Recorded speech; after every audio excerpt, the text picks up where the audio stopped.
out this afternoon. This is a very good day in Kansas and an opportunity for all of us to work on the process of how do we make our state better and how do we take care of our most vulnerable in the state of Kansas. This whole process is the product of a lot of work, people in this room and outside of this room. I want to especially thank the health foundations which have supported this process and are funding a series of meetings across the state. That is the Healthcare Foundation of Greater Kansas City, the Kansas Health Foundation, the REACH Healthcare Foundation, the Sunflower Foundation, and United Methodist Health Ministry Fund. And I think we owe them all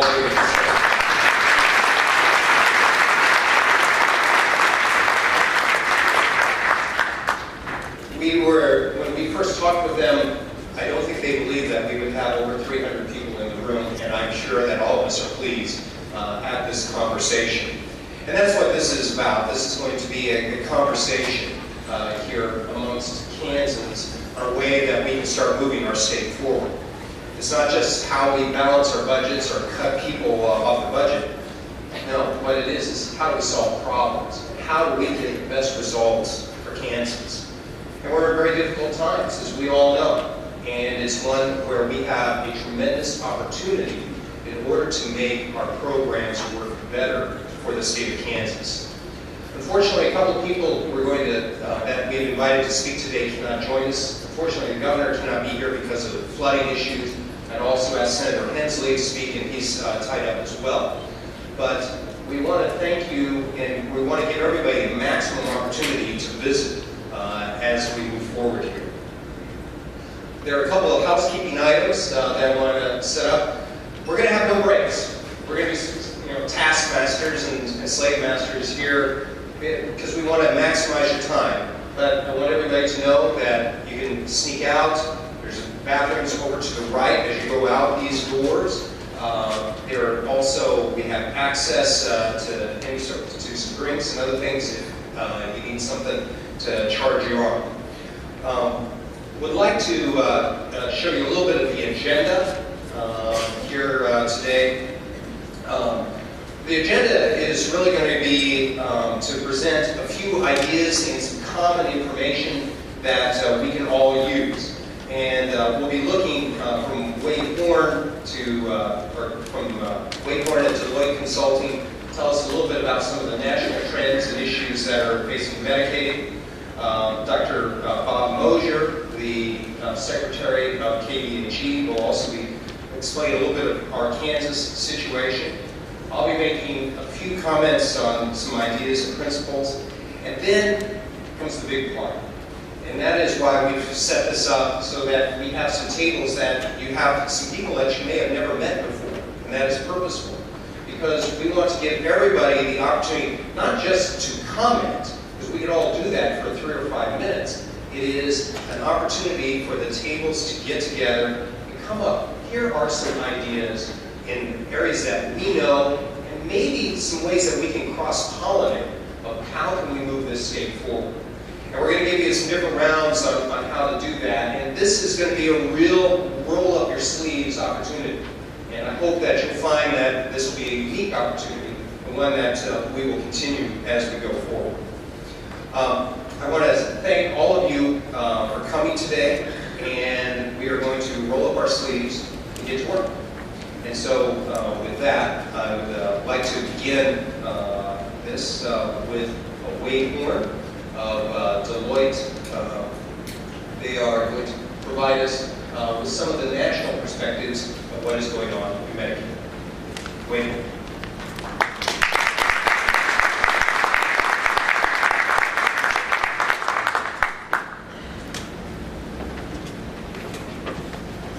Thank you very much, Dr. Colyer.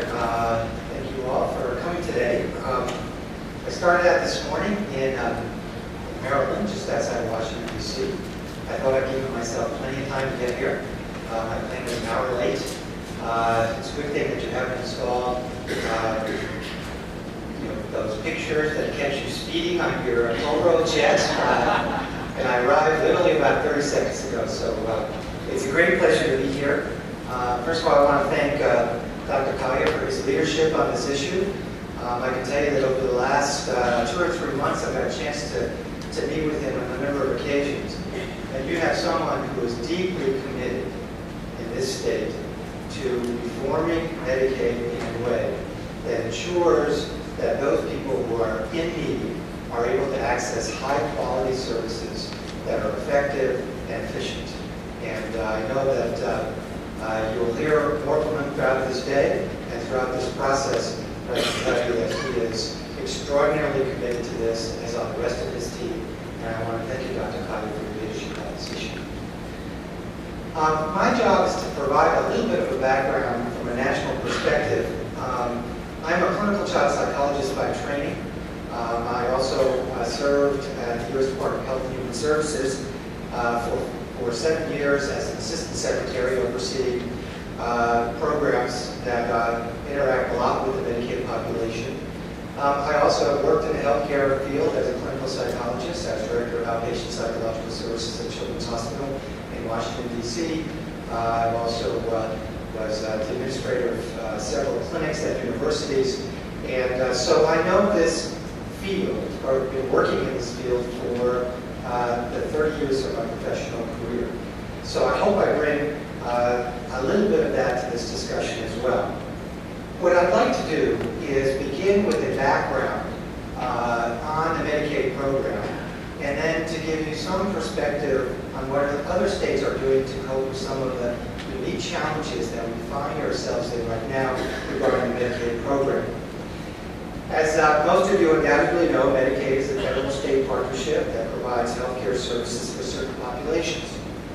It's administered largely by the states with federal direction, and it's funded with both state and federal funds.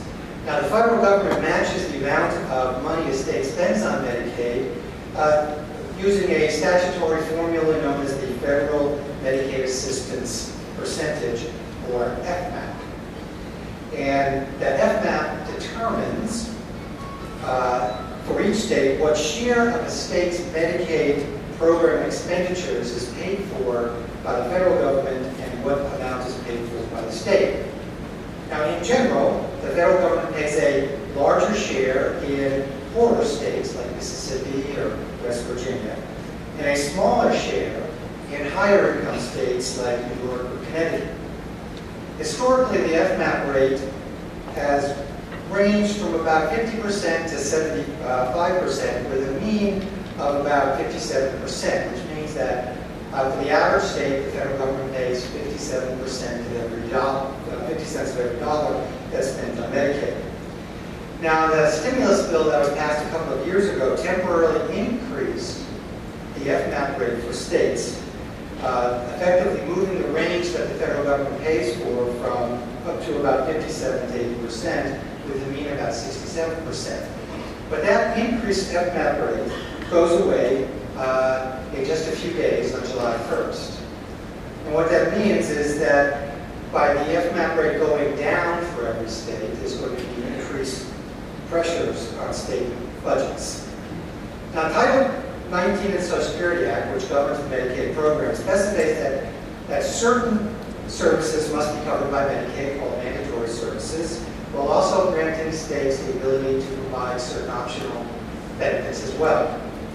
Mandatory services include things like hospitalization, emergency services, and laboratory tests, whereas optional services that many states provide, they don't have to, but they can, include things like prescription drugs, hospice services, and adult dental care.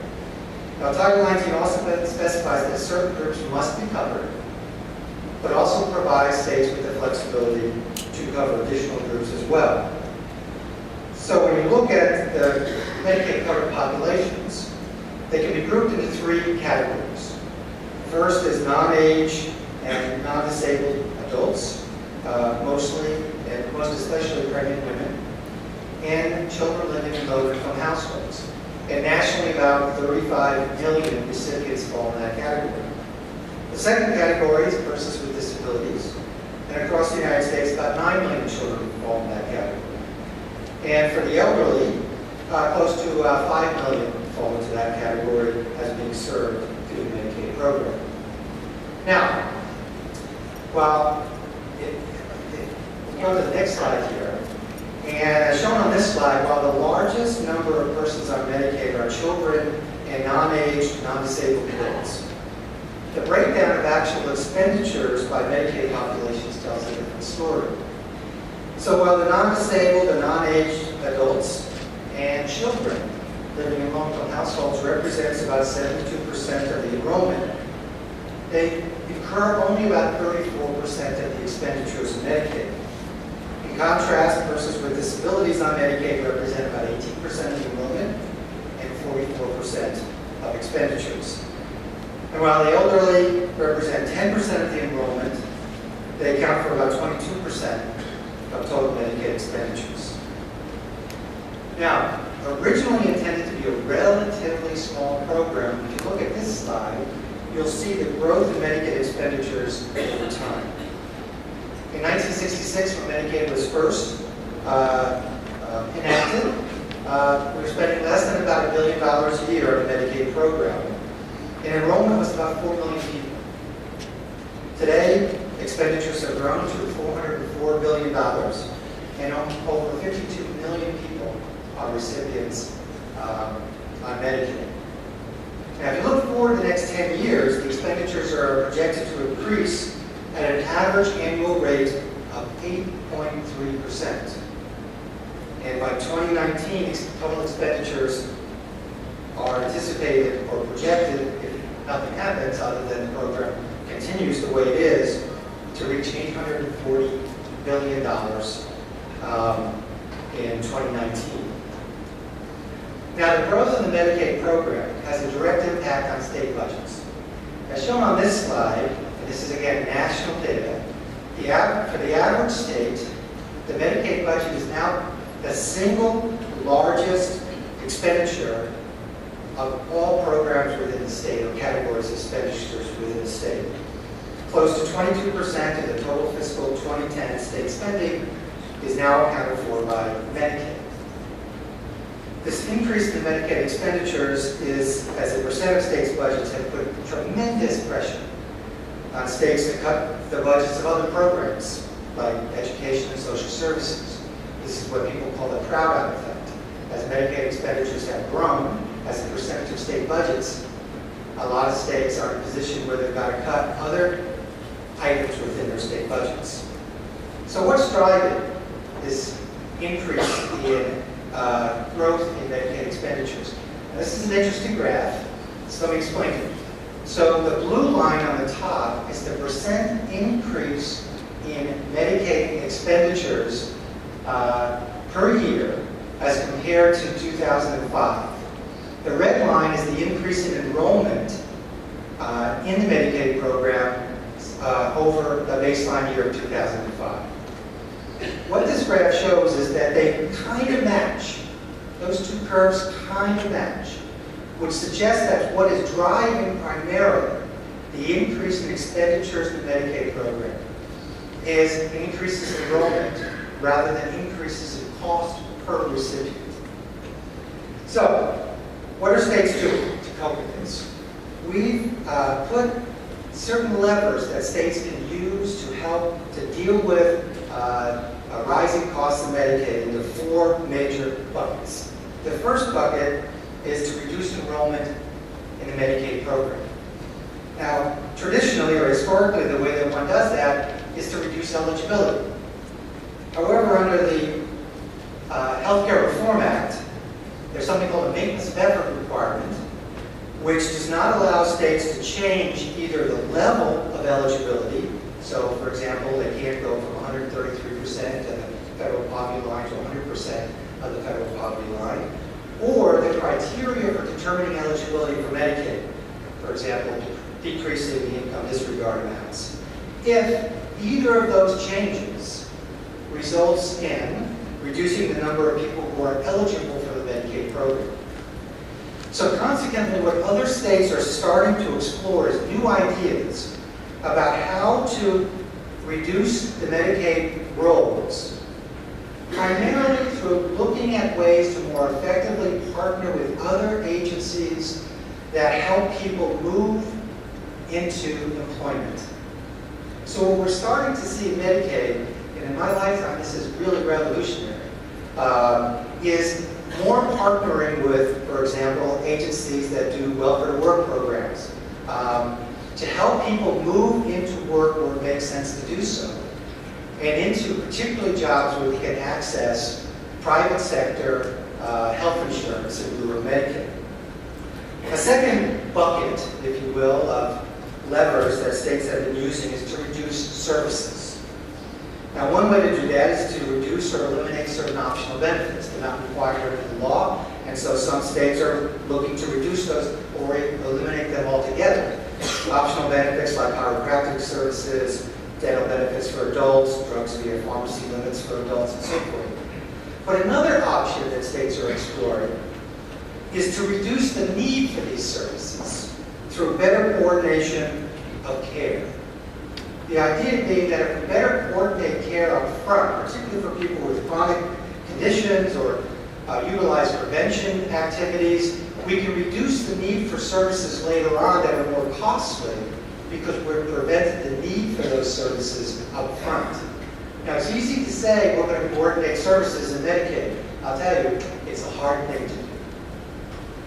But it's something that states are now finding themselves really taking a very serious look at. A third bucket is to reduce the costs of services. Now, one way to do that is to reduce provider reimbursement rates, and a lot of states are doing it. But recently, the Federal Department of Health and Human Services has expressed some concern that if states reduce provider rates, they do it in such a way that it does not impact access to services. So states are also now talking about ways to reform provider reimbursement, doing things, for example, traditionally providers were paid fee-for-service, that is, they were paid based on the number of services that are being performed. And today states are exploring things like value-based purchasing to emphasize quality of services and outcomes and not just volume. And then the final bucket is something I'll call program management and design. And basically what this bucket is looking at program-wide management and design changes that could lead to reductions in cost, but not at the expense of access to quality of services. So one thing states are looking at is improving program integrity, particularly addressing waste, fraud, and abuse from both an eligibility perspective and a service perspective. That is, making sure that only those people who are in fact eligible for Medicaid are getting it, are getting enrolled. And secondly, making sure that when services are provided, it's a real service being provided to a real person at a real point in time. But there are also interesting discussions now going on in states around ways to better integrate what I'll call civil society, others might call private charity, to the provision of care within for the Medicaid population. Medicaid, as most of you probably know, has historically been the payer of last resort.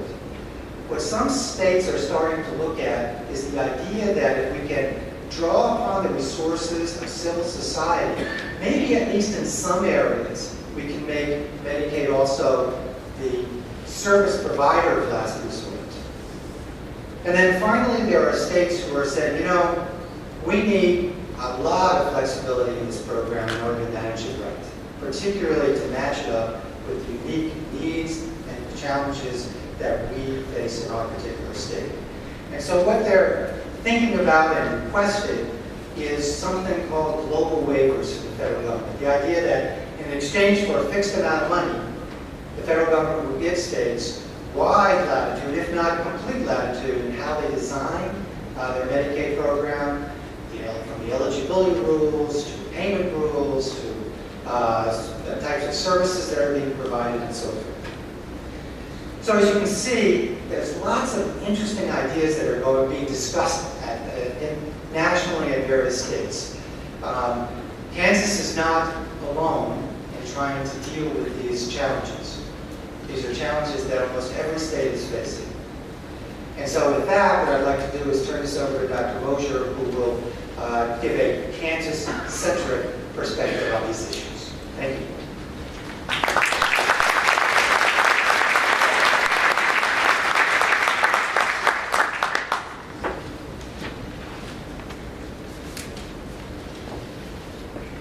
Good afternoon. I really am very pleased to see such a large turnout today and such a diverse group of interest and such. I really want to thank you for taking the time to be here and participate.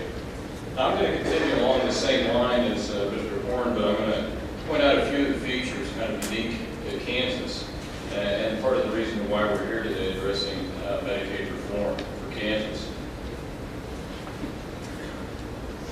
The trends that we're concerned about, the increasing enrollments and costs, are not unique to Kansas.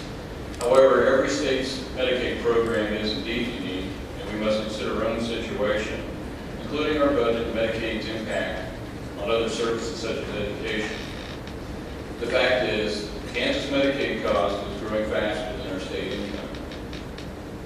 This deficit isn't just due to the economic downturn that we've been seeing the last few years, but also due to a period where we have and are expecting sustained accelerated growth in Medicaid enrollment as baby boomers reach the ages of acquired disability. The problem has been brewing for some time, of course, but really the structural deficit, the difference between what our state GDP could support and what Medicaid program will cost, was not that obvious, as Mr. Warren pointed out, because of the RF funding.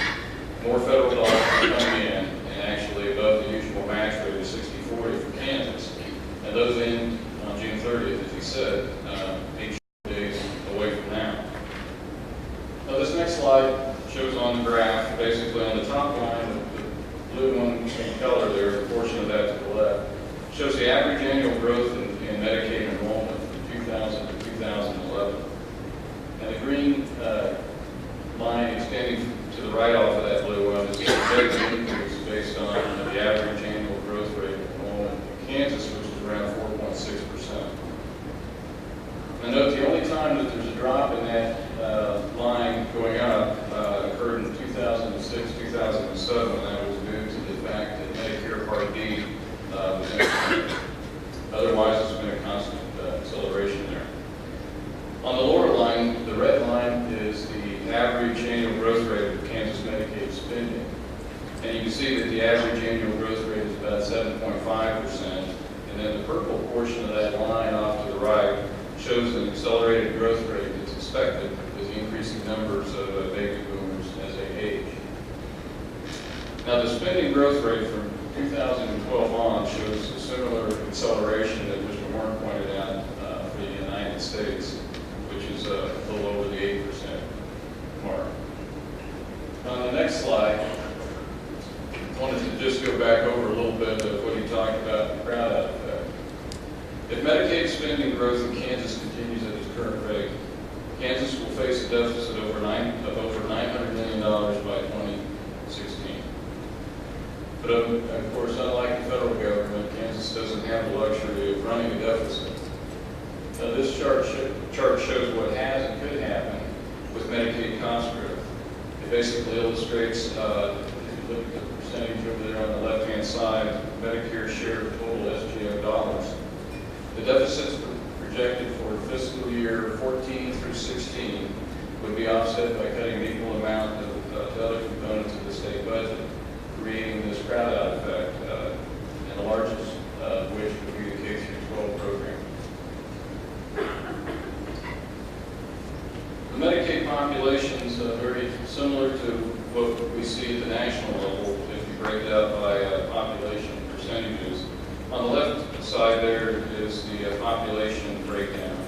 Now children's and families make up the largest population, just like they do nationally. It's about 2/3 of the population in Kansas, and their costs are about 1/4 of the total expenditure, which is the graph over there on our column on the right. Disabled make up about 18% of the population in Medicaid, and about half of the expenditures, and elderly are 22%, and the other 1/4 of the cost. Now, if you're interested in more detail, I point you to the information handouts that are on your tables. The cost per patient population located under the demographics at the top right-hand portion of your handout. And those should be on your table for all three populations. This next chart shows the cost growth by population. And this shows the last 5 years. And you can see that other than that small drop in 2007, as we discussed before regarding Medicare Part D, all of these columns show some growth. But the greatest rate of increase overall is in the disabled column.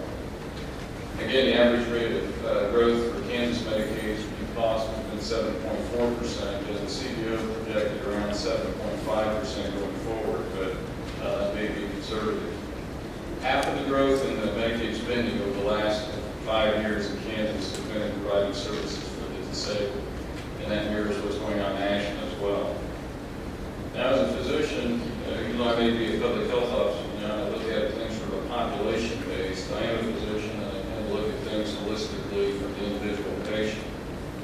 So in these last several charts, we've been looking at the Medicaid population, but the fact is all of these populations are comprised of individual people with unique needs. Now, children and families in CHIP tend to be more mobile, and they come in and out of the eligibility determinations depending on their circumstances, such as employment or family size. It can be difficult for families in that situation to maintain the continuity of care or even where they go for their care. And my practice experience showed that really covering pregnant women and family and children establish care in a more timely manner, something that we know helps improve care and cost in the long run. The next group, the disabled, we have aged there, I'll go to that. The aged population in Kansas, 5.6% of our seniors are in institutions, while the national average is 3.8%. I know many of our seniors prefer to stay in their own homes, and some are able to do that with support from community providers and our family caregivers. We know that institutional care tends to be a more expensive way to manage care. My experience is also mirrored with research shows, which is the most common reasons for institutionalization tends to occur when we have difficulties with wandering, incontinence, or a fall or an injury that leads to disability on top of chronic, long-standing medical conditions. So the question is, how can we support families and caregivers in providing care at home? How can we better prepare as individuals, communities, and as a state to aging successfully at home or in the community of our choice? Now, for the disabled population, again, one of the unique things that I found was the difficulty is they have many providers involved in their care. The coordination of care between providers can be a great difficulty to overcome because of long-standing silos.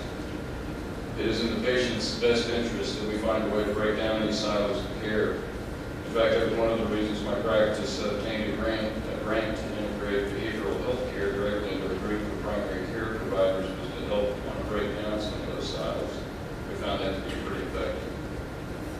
As we've talked before about fragmentation, one of the biggest problems with Medicaid care is indeed fragmentation. Now, that's not to say that every program don't have some difficulties with that. With Medicaid, you're looking at different providers, different funding streams, and state agencies that are involved, and that makes it a lot more complicated. Most importantly, where we need to go to impact cost and improve care, there are really no uniform set of outcomes. As Governor Brownback has told me in particular, if we can't measure it, we can't manage it. During this short period of time I've been involved with Secretary of KDHE, I've had the opportunity to talk with healthcare providers about health outcomes. In this regard, we have to think big and prioritize those outcomes that are going to have the greatest impact in each of these populations. But also we have to make certain that we're not overburdening providers trying to focus on too many of these outcomes to start with. Now, this chart shows across the top the population of patients, and then along the left you can see the types of services. The number in each box is the cost in millions. So, for example, the medical cost for the Medicaid population of children and family, that top kind of gold left box, is children and family, and it's $555 million for their physical health costs. And what's most striking about this table, if you just take those 4 gold boxes. Combined, they comprise about 75% of the Medicaid cost. If you add in those lighter shaded boxes, that's basically about 95% of the total Medicaid cost. Now, the other thing that's of value with this chart is it shows that really the various services that each population in Medicaid receives is a portion of their care. Now, the challenge is with Medicaid reform is to reduce costs and improve outcomes, as Lieutenant Governor Colyer said. We're facing difficult decisions about managing Medicaid, and this isn't a new phenomenon. In fact, in the past, when budgets have been a little bit tight, as Mr. Warren said, we have some of those levers that we've always relied upon. One of those was either reducing provider pay or eliminating enrollment numbers by adjusting eligibility. But with the structural deficit that we're facing with Kansas Medicaid, we're not looking at just simple fixes. In fact, those two approaches can't solve the problem at this scale, even if we really wanted to do so. They're basically off the table, if you would. However, the suggestions of even looking at raising taxes doesn't address the structural problem. In fact, unless we control the cost of growth of Medicaid, more and more of our state budget is going to be consumed by this program and put other programs at serious risk. This challenge, as I've said, really can't be solved by any of these simple, easy solutions. So we must adapt and focus on what we're trying to accomplish, reducing the cost of Medicaid to the state while improving the health care outcomes for patients.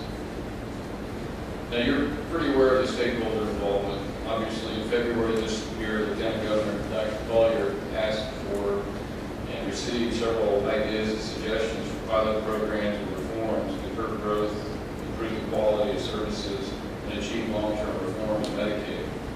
Now, these were added to the group of that we received at KDHE in October 2010, and we've been looking at those as the subcabinet on Medicaid reform as chaired by the Lieutenant Governor. But we soon found that we really wanted and desire a stakeholder process to help work through these ideas and programs. And today represents the beginning of that, and I think it's great that we have such a large number. Besides just the ideas that we've already collected that are posted on the KHPA website, so for those of you who haven't had a chance to look at those, I'd certainly refer you back to the KHPA website to review some of those. But we certainly hope that this stakeholder process stimulates a lot more ideas for us to consider as we go forward with looking at reforming Kansas Medicaid. And when we look at all of these responses, it's pretty obvious there are certain themes that came up, and I'm sure that you're familiar with most of them. But as you would expect, when we're trying to control the rate of cost growth and better manage outcomes, these are the common themes that came out. We heard loud and clear the demand for improved care coordination, where, for example, a common approach might be adopting the medical home model or the accountable care organization type models. I will also add that we received many responses related to the cost and utilization of pharmacy services. And because of my background and interest in a large number of these responses, I will be forming a work group of stakeholders to specifically address pharmacy services in a Medicaid program. So if you're interested, please let me know, or let my Assistant Secretary, Kerry Rutherford, will put your name on the list, and we'll be actively engaging you, I promise. Now, along with the RFI responses, we also had some other initiatives ongoing. One of those was to form a Medicaid reform data work group, and this did involve other stakeholders, which we again feel is quite important. The other project that we have been working on is the caseload and budget work group.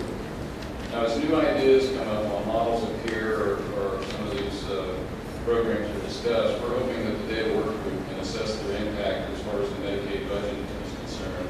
But we want the stakeholders involved to discuss the impact on the management and care of patients, with the focus, again, on improving outcomes. So in summary, again, thanks for coming to the stakeholder process, but I just want you to be clear and see that tinkering around the edges will get us a few savings, some efficiencies, but this is not enough. The federal limits on what we can do with Medicaid could be considered a barrier, but we must decide how we're going to make this program work for Kansas. And in doing so, if we have to push back on the federal limits that are present, just so that we can innovate and fit it to our needs, then we will. I'm sure you know that the governor wrote the HHS secretary earlier this year indicating that Kansas would seek additional flexibility in the Medicaid program. And this process is going to help us define the extent of that flexibility we require.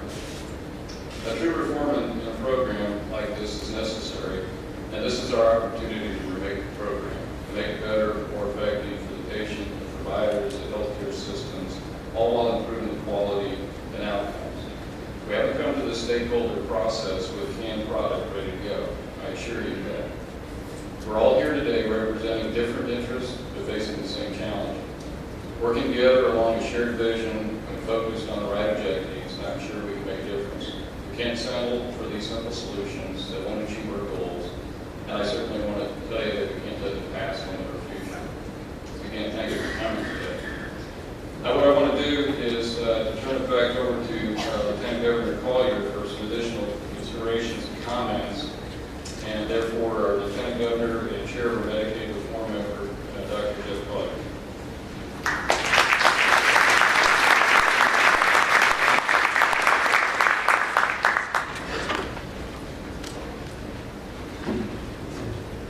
I wanted to try to give you some perspectives on some national aspects, the Kansas situation, and as we see, we're all involved. This affects all of us, and it is so important that we move forward in a way that is very constructive for our state. I wanted to share some of the ideas of some of the opportunities and issues that we're facing, that affects all of them. The state of Kansas faces a number of great challenges which we're going to deal with over the next year or two. And when we approach these things, it's not a Band-Aid effect. We've got to get at the root problems and deal with it. There are 100,000 Kansans that are out of work today, and we need to make sure that we get people back into jobs and get the economy going. We have to deal with complex school funding problems that are going on. Our retirement plan, Capers, is underwater, and we need to go and reform that. We need to deal with those problems. We need to transform Medicaid and deal with the Medicaid issues that have been there for a long time. And then on top of that, we have to deal with large budget deficits even after the largest tax increase in the history of the state. And so we're here, we want to work with people and not come down with a top-down only solution. There are a lot of major issues in Medicaid, and I wanted to kind of go over a little bit of it. Medicaid is a very important program, but it's a program that's now 45 years old. And when this was originally designed, it was a program that most psychiatric care was done in an institution, with long-term care in an institution, with only 2 drugs, Thorazine and Valium, for people. That was a time when most people did not have access to rehabilitation. Insulin was considered to be an experimental drug at that time. And even the specialty, I'm a pediatric plastic surgeon, one of the specialties, which is stereotactic volumetric craniofacial surgery, was just words that nobody had ever heard of before. We've got to rethink this program and bring it into the 21st century. And what do we have to do with that? We need to be certain that we are assuring a stable healthcare safety net for Kansans.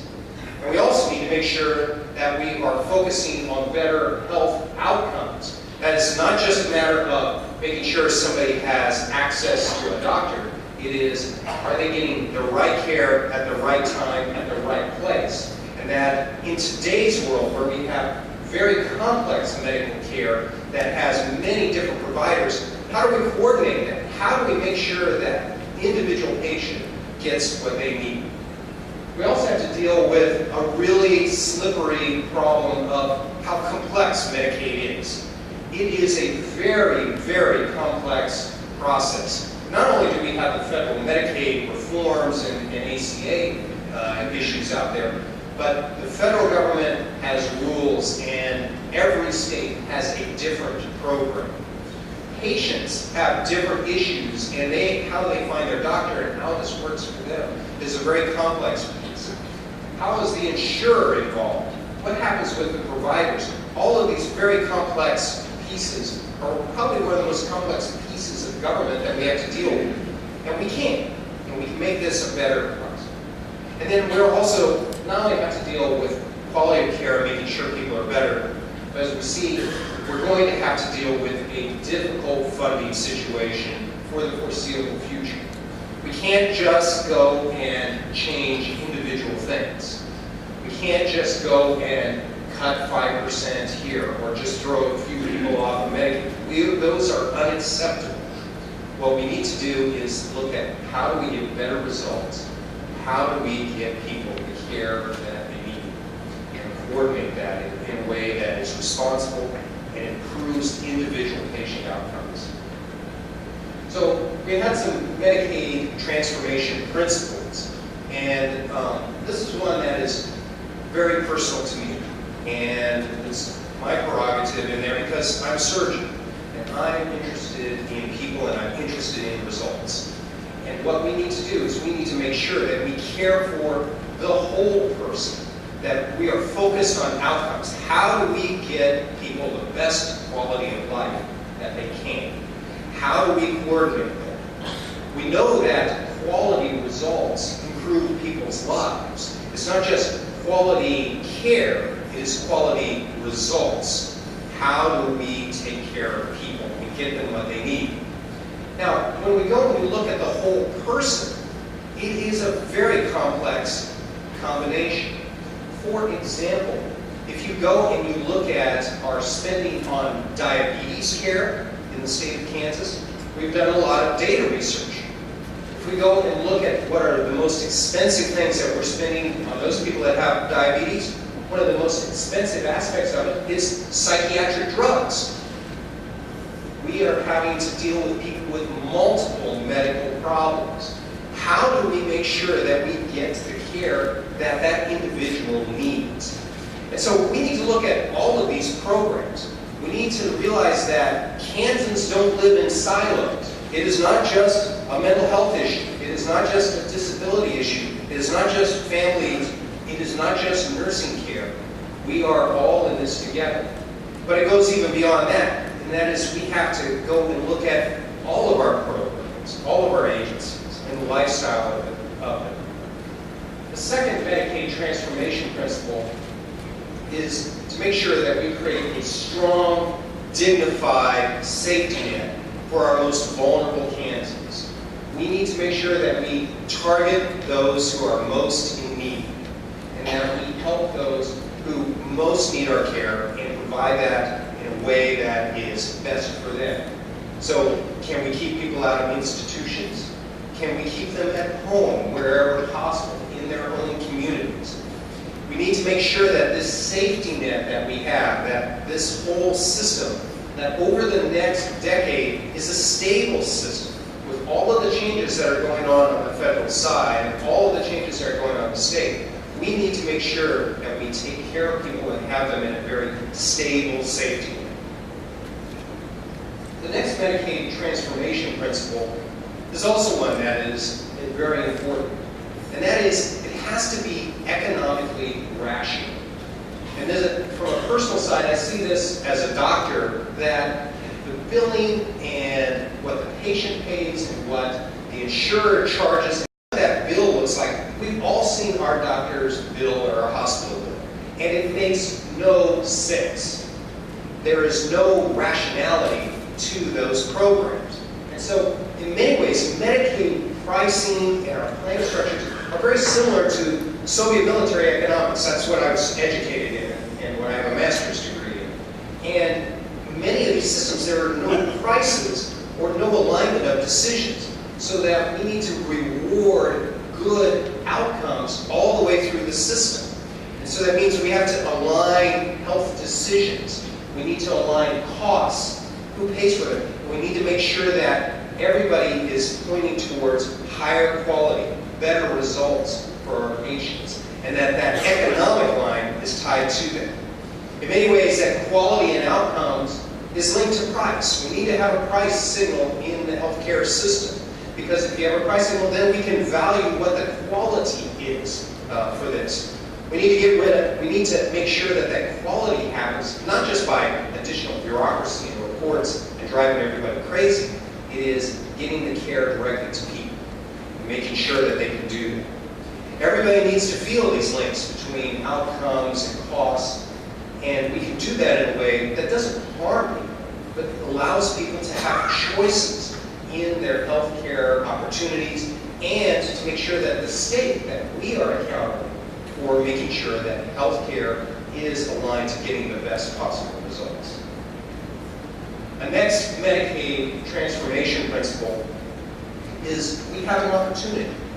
And that is, there are many people that we can assist from Medicaid into the workplace. Right now, roughly about 20 to 25% of Medicaid recipients in 1 year will move in or out of the Medicaid rolls. Now, many people are forced to stay in Medicaid forever, and we're going to help them. But there are many people that this is a temporary program. How do we make sure that they don't get trapped into a particular Medicaid program? I will give you an example. I have a patient of mine that a young boy and his mom has a low-level job, and she can probably get a much better job. But if she does that, she's going to lose her Medicaid. And then her kid and the job that she has doesn't have the health benefits. So how do we help bridge that so that she can move up and provide for her family a little bit better and have stable care for her family? We need to create incentives to help people get into jobs. Many of our disabled in our community, they have opportunities, and we need to make sure that those opportunities are expanded so that we can treat the whole person. A working person generally is healthier than one who is not. Those who can work, they want the reward. They want to be able to have the opportunity to control their own lives. And so I'm looking at this as we need to look at the whole person, and in that workplace is very important. And to do this, we're also going to have to eliminate some of the disincentives that keep us from hiring the disabled, that keep us from employing all Kansans up to the best of their abilities. The next responsibility or principle is to look at how do we reward personal responsibility for your health outcomes. How do we empower people to control their own health care and their own health decisions? We all know that our personal health decisions have the biggest impact on our quality of life. And we need to make sure that Medicaid is aligned to do that, that we start to reward personal responsibility. Many private insurers are now starting to do this. Medicaid needs to catch up. For example, how can we reward patients who do take the hard choice of quitting smoking or staying off of drugs or improving their obesity? We need to reward them in that process and give people incentives and the tools in order to take control of their own health outcomes. And so we want to invite you to think about how do we get people involved? How do we empower Kansans? Well, that finally gives us a Medicaid reform, a vision statement for us. And we've talked a lot about this, and there are a lot of additional issues. But I think this kind of summarizes an idea that we can all live and work with. And that a transformed Medicaid is to serve Kansans in need. We need to serve our Kansans. And we need to have a transformed and a fiscally sustainable Medicaid program. One that is survivable and stable. One that provides high quality. It provides holistic care, that we take care of the whole person. And it promotes and protects personal responsibility. So we want to thank you for the opportunity to listen to some of the presentations so far. Lots of people in this room have visited with us about some of their ideas, some of their opportunities, and some of the ways that we can continue to move the system forward. And so I'd like to invite Michelle Raleigh, who's going to give us the opportunity. This is where we get to start rolling up our sleeves. And we appreciate your hard work, and this is the beginning of that conversation.